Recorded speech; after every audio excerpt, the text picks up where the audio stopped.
as the current director of the Institute, gives me very great pleasure to welcome you, but also to welcome Professor John Braithwaite, about whom I'll say something in a moment. But I thought perhaps I should just explain what the Nigel Walker lecture is, the Nigel Walker seminar, which we've been running since 1997, not during the pandemic, alas, although we did try.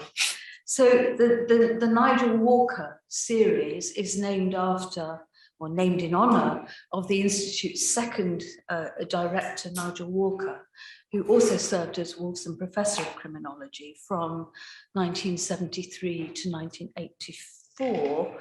And the lecture seminar is always given by an eminent criminologist. So Nigel Walker was director of the Institute from 1973 to 1981. He had a short relief from the role towards the end of his time in the Institute of Criminology. But actually he started the Penal Research Unit, now the Centre for Criminology, at the University of Oxford, but then saw the light and came over to Cambridge, and was a key figure in the development of criminology over time, particularly criminology as an academic discipline, because it's still relatively new. As colleagues will know, the Institute of Criminology here in Cambridge was founded in 1959. So that tells you how new the discipline is, because the Institute was one of the founding organisations in the UK. So turning to Professor John Braithwaite, who is Emeritus Professor and founder of RegNet, the Regulatory Institutions Network at the Australian National University. John is known for very many things, most particularly his wonderful work on restorative justice, but he's also worked on a variety of topics relating to the regulation of business and the crime problem, peace building. He's had a national program, a 25-year comparative project called Peace Building Compared. And it is indeed, John, a very great honour that you've agreed to come this morning, so to speak, and give this lecture, particularly since we know that you have COVID at the moment. So we're very appreciative of you stepping up to this. And indeed, it is your second invitation to give the Nigel Walker lecture. So we're very pleased indeed.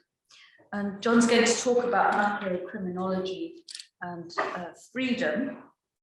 And I'm going to leave him to to tell us more about that.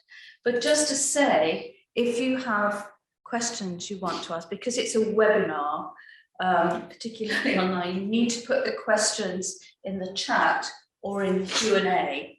Everybody else, of course, can speak aloud, and the microphones will pick questions up when we get to that point. But anyway, thank you, John, for agreeing to give this lecture. We're greatly honoured. Over to you. Well, thank you, Lorraine, for that kind introduction. Yes, I am incarcerated in this room by my family with COVID, so that makes it a special pleasure to be able to zoom in at least on some old Cambridge friends for this Nigel Walker event. Macrocriminology and Freedom is a book that I've just published a few months ago. It came out. It's available for free download from ANU Press. Macrocriminology and Freedom argues that when freedom is interpreted as freedom from domination, freedom from arbitrary power, freedom as non-domination becomes a powerful explanation of crime. It's a Republican and social democratic theory. It refines some of criminology's central theories, sharpens their relevance to all varieties of freedom. The theory can be reduced to one sentence. Strengthen freedom to prevent crime to strengthen freedom. That's a bit abstract. So at this time of European crisis, let me make it less abstract through conclusions of the book about contributions criminology could be making to help our planet survive this century. Then the lecture considers how and why crime varies across time, why Europe and Asia are the low crime continents today, why South America and Africa are crime continents. Like many of criminology's founding generation, Nigel Walker fought in World War II before becoming part of that great founding group for our field at Cambridge and Oxford. Macrocriminology and freedom argues that wars have profound impacts on the character of crime and vice versa. Nigel was born during World War I to a diplomatic family posted to China. By that time, British diplomats worked to shut down opium markets that had cascaded out of control globally. Cities like Melbourne and San Francisco were rife with opium dens. There were a lot in London as well. Across the West, there was racist concern that Chinese men were corrupting white women in opium dens. History reveals that corporate crime by the British East India Company and British imperial power did more than jumpstart the first opium epidemic during the decades before and after the Opium Wars. That first epidemic peaked in China around 1900 as a bigger mass addiction than any seen in any country before or since. Today, the geopolitical shoe is on the other foot. Fentanyl is the deadly driver of the newest opioid epidemic. Its dominant trading route is from Chinese ingredient manufacturers for fentanyl to Mexican cartels to the West. The British public did not understand that a British company and its state were more structurally implicated in the opium trade than lascivious Chinese men. Likewise, American publics were quite unaware of the dynamics of corporate power and state corruption during the years when the opioid epidemic of this century took off. We can't judge today if there is Chinese state involvement with the idea that the opioid epidemic is weakening in the United States. If there were, China would be keeping it a state secret. I do see it as likely that Chinese manufacturers do bribe state officials. It might not be a Chinese state conspiracy against the US, but simply some Chinese companies making money, some state officials taking bribes, China's major adversary being weakened in the process. So why make that a Chinese state enforcement priority? The current opioid epidemic is twice as bad in the US as in the country with the second worst opioid epidemic in per capita deaths. That's because just as it was a single British company that intentionally started the 19th century opium epidemic, so it was a particular US company, Purdue Pharma, that criminally, intentionally started the 21st century opioid epidemic. Purdue had more lobbying capability for corrupting US regulators and professions in the US than it had in other countries. OxyContin users morphed to oxycodone mixed with heroin and cocaine. Then in the next phase, oxycodone mixed with fentanyl. In the century between the Spanish influenza of 1918 and COVID, the US was the only developed economy that experienced a significant period of decline in life expectancy.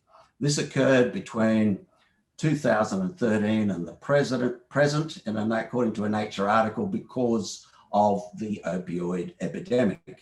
It was extended by COVID. 2021 was also a year of steeply increased US opioid overdose deaths. Consider another example of entanglement of street crime, organized crime, state crime, war, and geopolitical strategy. In the United States, lone criminal hackers revealed themselves to be useful to intelligence services from the earliest days of criminologists discovering computer crime. Of course, intel agencies quickly saw that these American criminals were just as dangerous to the US as they were to the Soviets. The US absorbed some of its best hackers into the cyber warfare units of their intelligence organizations. They sought to harness and control hacking and control and close down hackers who were beyond state control. They failed. Cybercrime became more frequent and costly forms of property crime than the staples of 20th century criminology, robbery, car theft, burglary, etc. The commander of US Strategic Command reports that there are thousands of cyber attacks against US Strategic Command systems every day. This volume of cybercrime is so high that some hackers do get lucky, even though national security targets are, of course, hardened targets.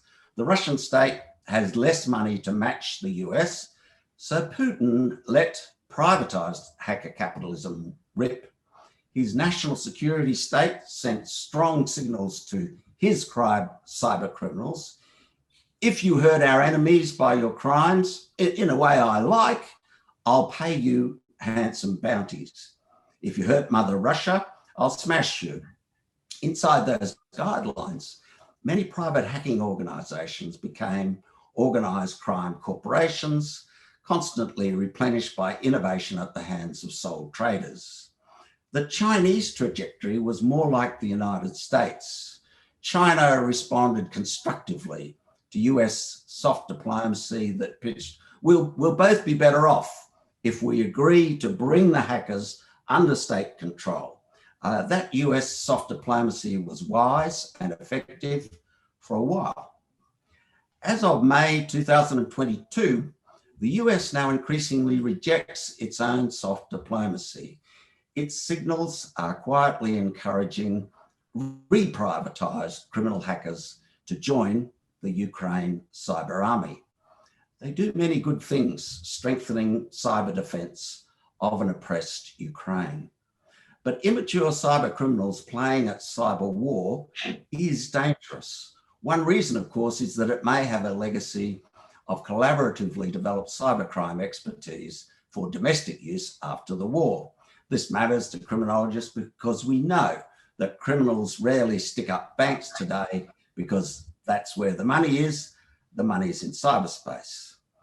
In the good old days of START, strategic arms reduction talks, Cold War leaders and their successors achieved some great things to make the world safer.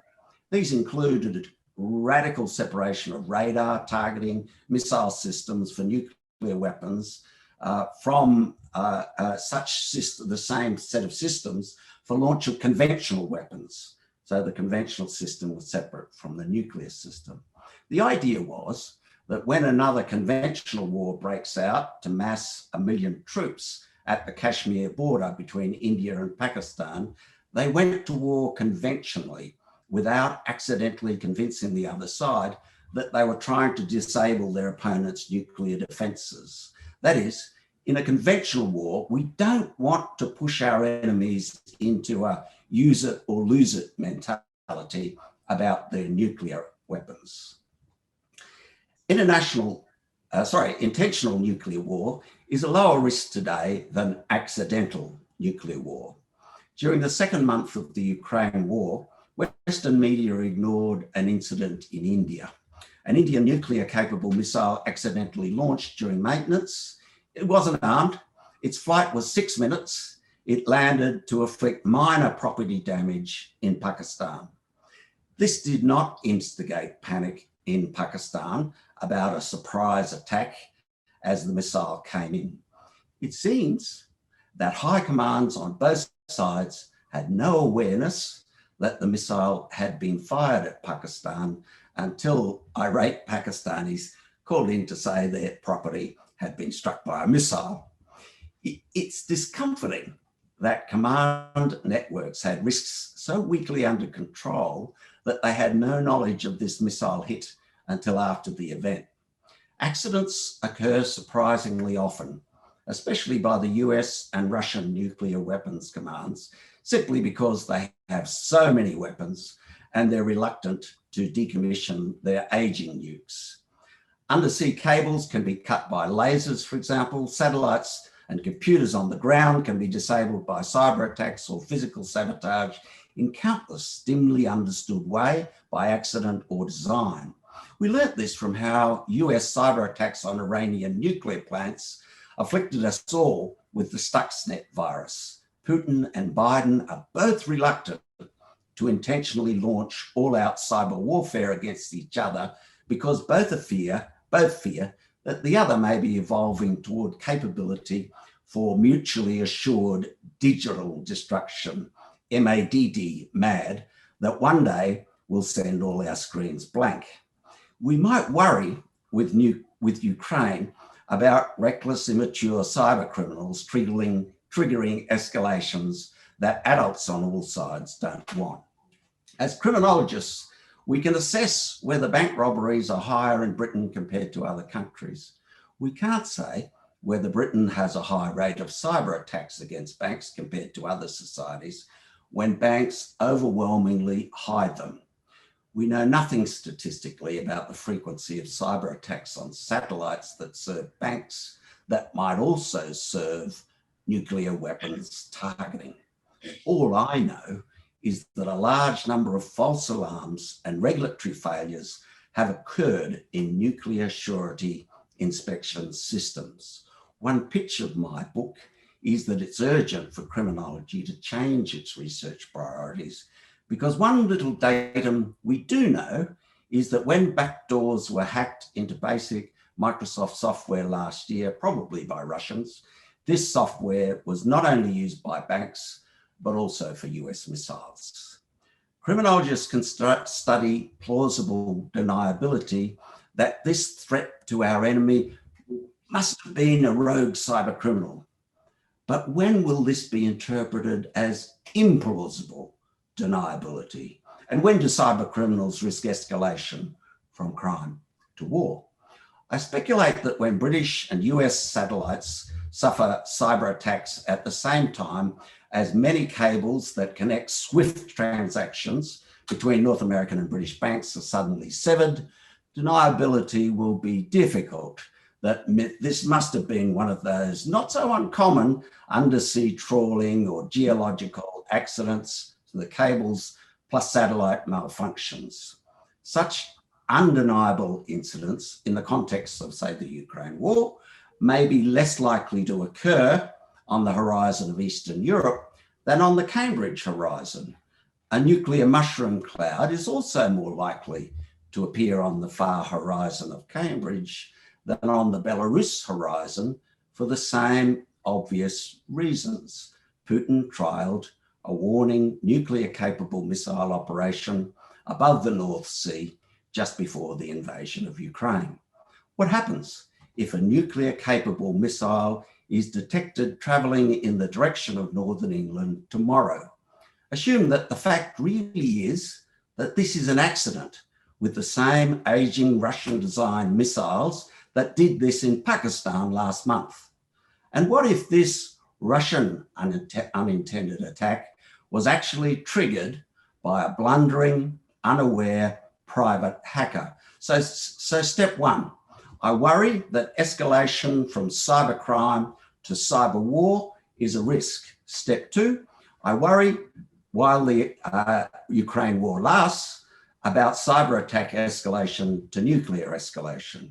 A mega concern is that sometime during the next century, a cybercrime will trigger escalation to an accidental MAD, M-A-D-D, mutually assured digital destruction, and that escalates to mutually assured nuclear destruction. My book argues that crime and war are both cascade phenomena, and crime and war cascade into each other. So that's what I'm illustrating here. Why discuss this? Because a macrocriminological research priority is understanding how to prevent cybercrime in ways that might help prevent nuclear war. Flip-flopping on great power policies that encourage privatized hacking to serve short-term national security objectives is a big new risk of modern warfare that we understand poorly. More broadly, let's get to work on every option available for preventing crime by preventing war and preventing war by preventing crime. If the Ukraine crisis does resolve without total catastrophe, let us seize the opportunity to bring the great powers together to renegotiate safer rules of war, to make a new start on reduced numbers of nuclear weapons, on regulating cyber war in space and through AI, and let us mutually agree, especially in Pakistan and India, to pull nuclear missiles back from close to borders of adversaries. Kennedy and Khrushchev did precisely that after the Cuban Missile Crisis. NATO and Russia must do so as part of a Ukraine peace agreement. Great power diplomacy requires more urgency and energy on this in pursuing a peace agreement. Let me share with you my parable of the good criminal and the bad criminal. Both my good criminals are Russians. One is Colonel Stanislav Petrov. He was the responsible Soviet officer validating early warning satellite detection of NATO nuclear missile launches. On 26 September 1983, he detected 5 US missile launches.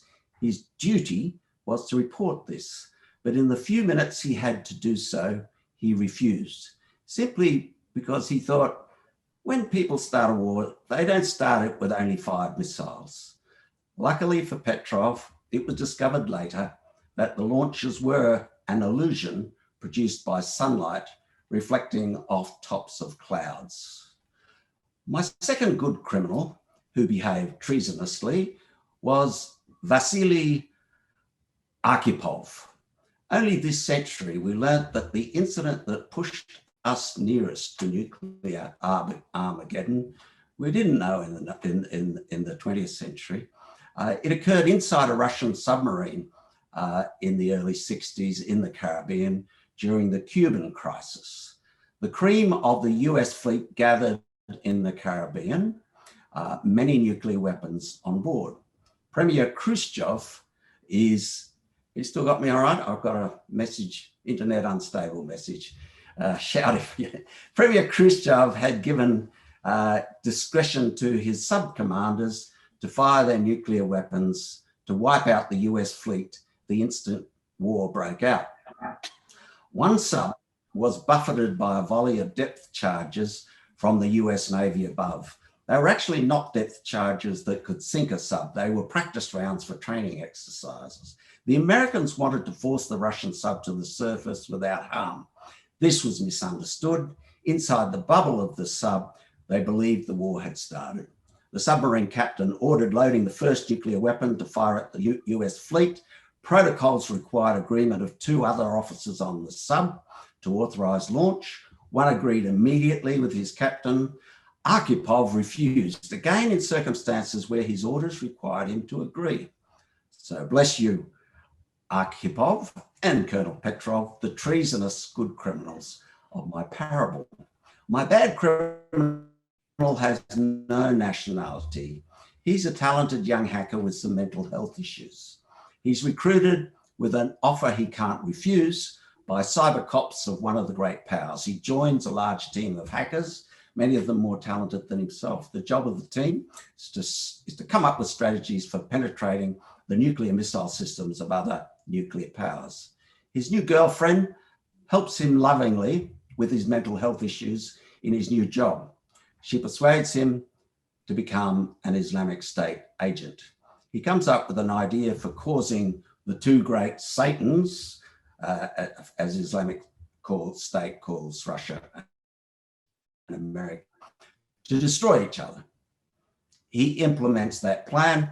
This parable of the bad criminal, actually the mad criminal, converted me to becoming more committed to the relevance of criminology. The greatest hawks of the great powers also reflect on the parable of the good criminal. Their conclusion is that we can win a nuclear war because our side is capable of being more ruthless than the other side. Putin thinks this way, about his ruthlessness. So did Saddam Hussein before he dismantled his weapons of mass destruction program. So does Kim Jong-un. The German and Japanese leadership thought this way in World War II, even if we thought it irrational to attack Pearl Harbor. Sadly, some of the worst of NATO's hawks think this way as well.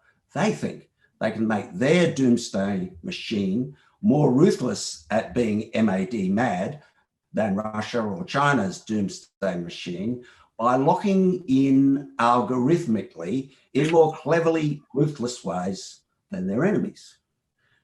Reflecting on the risks of innovative AI forms of cat and mouse, my hypothesis is that the planet has little chance of surviving the next century or two unless we follow through on what Kennedy and Khrushchev began after the Cuban Missile Crisis. Like Kennedy and Khrushchev, our generation can set sail to continuously improve strategic arms reductions to bring us closer to the point where total abolition of weapons of mass destruction becomes a more plausible option than it is today. Internationalized nuclear surety regulatory inspections hold one key to that priority. I invite students to join me in researching and improving that form of policing. At many levels, criminologists must challenge the privatisation of national security. The period when Margaret Thatcher's son was imprisoned as an entrepreneur of a private military corporation was a worry. Australia played a useful role in bankrupting the British Sandline Corporation and Executive Outcomes, the two most important private military corporations of the 90s. Today, the Russian Wagner Corporation wears that crown. Sandline and Executive Outcomes flew a Russian airlifter full of weaponry into New Guinea to turn the tide of the Bougainville Civil War and take over Bougainville mines as an extractive enterprise. Australian fighter aircraft forced the airlifter to land in Australia, helping to prevent a military coup against the Prime Minister who thought that getting into bed with Sandline was smart. Until recent years, I believed that the anti-mercenary norm was back in world affairs. Today, Putin's Wagner Corporation mimics Sandline, just as Chinese pharma mimicked the British East India Company with the opioid epidemic, and just as Putin's captive cybercrime corporations mimic the CIA. The militarization of the Libyan Arab Spring uprising, led by French President Sarkozy with strong support from David Cameron and Hillary Clinton, cascaded Islamic State insurgencies, not only across Libya, but right across Africa. A second order disaster was displacement of the French military by the Wagner Corporation in helping African states to resist those Islamic State insurgencies that were fighting with Gaddafi's massive armory. The conclusion of also cascaded to 1,000 people being injured in the Manchester arena in 2017, by the way. The conclusion of macrocriminology and freedom here is that the criminalisation of states, not only in Africa, but also in Europe, often by criminalised corporations, should become research topics that attract talented next generation scholars. I'm an optimist about resisting the criminalisation of states and societies for reasons similar to those discussed in Manuel Eisner's program of research. He contends that large reductions in crime across most of Europe were accomplished by the rise of states with institutional powers that are separated and tempered. State institutions and regulatory institutions proliferated across democracies that protected against criminalisation of the state. My thinking was always influenced by Victor Hugo's novel Les Miserables. There's little in my book that's not in Les Mis, even the feminism of Hugo's remarkable portrayal for a man of his era of the slavery of the penal system and slavery of industrialization in the way Fantine's hair and her front teeth and her daughter Cosette were all trafficked. The 2012 film with Anne Hathaway as Fantine does a better job than the stage production in capturing those aspects of the novel. Though the singing of the two Australian male leads is really awful. I read Les Mis as an Eisnerian portrayal of that period of European history when the rise of industrialisation drove temporary increases in crime, before Peel and others took positive steps to temper the way law enforcement had been captured to enslave citizens. The period of events like the Peterloo massacre in Manchester, the failed Paris uprising of 1831, where Jean Valjean's friends perished, a period of anomie. The people of Paris were dominated, afraid to surge to the streets to support them in 1831. Then the splendid cinematography of the finale of the film captures the 1848 Paris Commune, when citizens of Paris did surge to the barricades to support democratic revolutionaries. The uprisings that spread across Europe in 1848 also affected the countries that defeated Napoleon militarily: Britain, Prussia, Russia, the Habsburg Empire. After Napoleon's armies dismantled feudalism across much of the rest of Europe, the monarchies that defeated Napoleon did as Marx predicted and grew bourgeois revolutions that saw peasants benefit from land reforms in varied and complex forms to enjoy freedom to choose whether their noble landlord or the bourgeois factory owner was offering them better opportunities. The 18th century revolutions in France and America were important in Hugo's thinking because they started dynamics that would lead to peasants, factory workers, slaves, women organising to get property rights, the right to vote, and more genuine access to the justice of the police and the courts. And another Eisner theme. Beyond the states that had republican revolutions, liberty, equality, and feminist fraternity grew across the North Atlantic, spread to far-flung European settler societies on other continents. These mostly became low-crime societies in comparative terms, and in the historical terms documented by Eisner. The Russian Tsar did not reform enough. He got a communist revolution and a firing squad instead. According to my book, Russia's path was an inferior one to liberation from street crime, corporate crime, state crime, and from war. And the Russian Revolution followed an inferior path to non-domination. Likewise with China at the time of Nigel Walker's dad was vice consul there, after the inspiring promise of Sun Yat-sen's 1911 Republican Revolution, the West refused to support Sun because banks and other Western corporations in Hong Kong and Shanghai persuaded Western leaders that Sun was a dangerous socialist. In fact, Sun was a social democrat with a deeper commitment to democracy than Western states. Sun's Republican values were sold out to tyrants like Chiang Kai-shek, who were more acceptable to Western banks. An unfree China with more criminalized business corporations and a more criminalized state was the outcome. Redemptively, however, authoritarian Taiwan ultimately reformed toward a more Sun Yat-sen version of equality, liberty, and feminist fraternity. Its land reforms helped its peasants greatly. They laid foundations for a society in the top quartile of economic equality. Fear of communism motivated this Sun Yat-sen style of social democratic shift. In fact, all of East Asia's democratic societies achieved a comparable level of equality to Western European welfare states, in every case built on a foundation of egalitarian land reforms for the peasants motivated by fear of communism. The other states I'm thinking of here are Japan, Mongolia, South Korea, alongside Taiwan. Like Western Europe, these states all do reasonably well on Gini inequality, corruption as measured by Transparency International, homicide, poverty reduction, and freedom. The Republican revolutions of South America 2 centuries ago seemed inspiring at the time, but did not have this effect. When a less potent communist regional power did arise in Latin America with Cuba, It was feared. It was not feared in the way the spectres of Russia and China were feared in European and East Asian democracy. The landlords of Latin America remained in total control. Landlords captured militaries to their projects, militaries with CIA support, weapons, intel training, executed coups against social democratic regimes at the behest of the landlord class.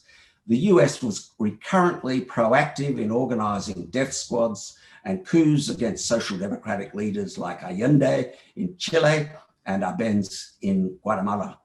The CIA supported coups that covered the overwhelming majority of the population of South America, mostly during the Cold War. My hypothesis is that this collaboration between the landlord class and the CIA, between the militarization of the state and the criminalization of the state, is why South America became a high crime, high inequality region of the world with criminalized market institutions.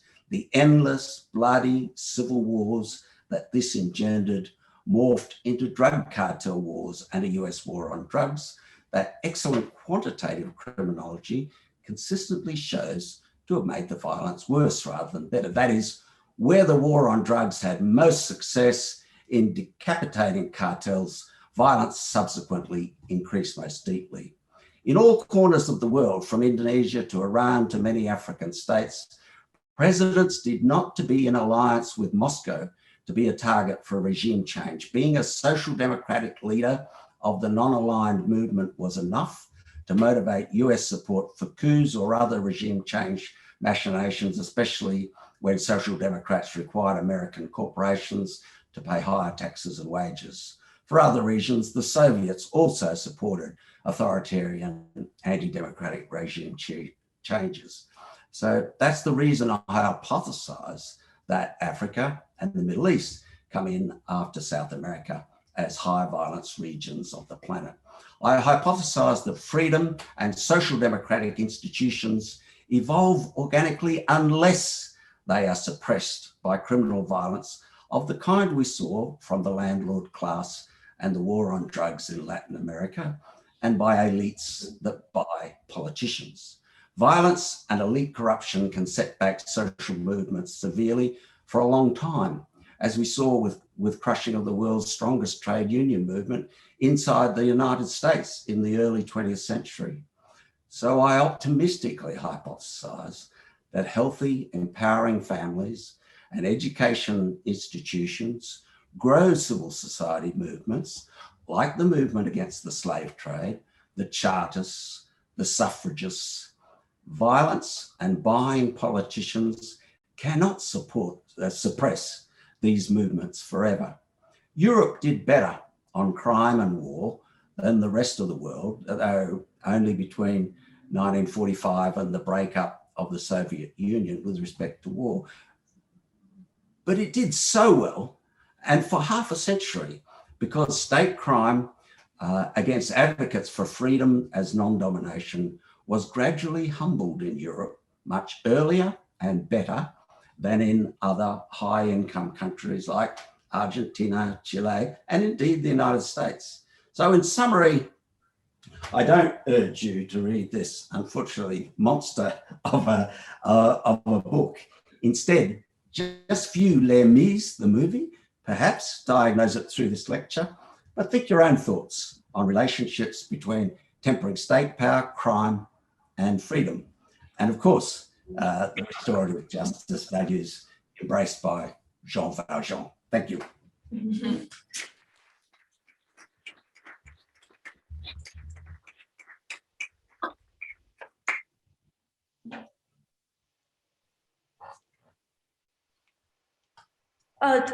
John, you've given us a story that sweeps across history and social contexts, and I think characteristically your voice is a voice of wisdom, hope, and humanity, as well as being a voice of challenge to criminology as a discipline and criminologists, encouraging us to think about our participation through criminology in civil movements, in social movements that can perhaps begin to address some of these very broad issues.